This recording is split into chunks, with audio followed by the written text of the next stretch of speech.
ಚಂದ್ರ ನಿನ್ ಕನ್ಸಿಗೆ ಬಂದ್ರೆ ಸೇರಿಸ್ಬೇಡ, ಅಲ್ಲಿ ನಾನಿರ್ತೀನಿ. ಕಾಮನ್ ಬಿಲ್ಲು ನಿನ್ ರಂಗ ಸಾಲ ಕೇಳಿದ್ರೆ ಕೊಡ್ಬೇಡ, ನಾನು ಮಾಸ್ ಹೋಗ್ತೀನಿ. ಜೀವನದಲ್ಲಿ ಏನೇ ಆದರೂ ತಲೆಗೆ ಹಚ್ಕೋಬೇಡ, ಯಾಕೆ ಅಂದರೆ ನಾನು ನಿನ್ನ ಹಚ್ಕೊಂಡಿದ್ದೀನಿ.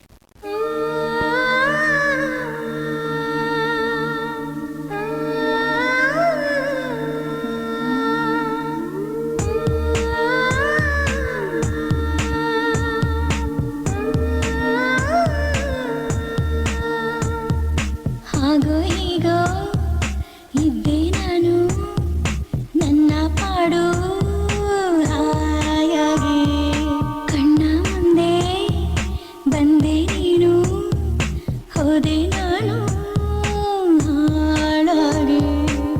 ಒಳಗೆ ಬರಲಿ ಅಂತ ಕೇಳೋ ಸೌಜನ್ಯನೇ ಇಲ್ಲ ನಿನಗೆ, ನೀನಾಗಿ ನುಗ್ಗಿ ನುಗ್ಗಿ ನುಗ್ಗಿ ಬಂದೆ. ಹಾಗೋ ಹೀಗೋ ಇದ್ದೆ ನಾನು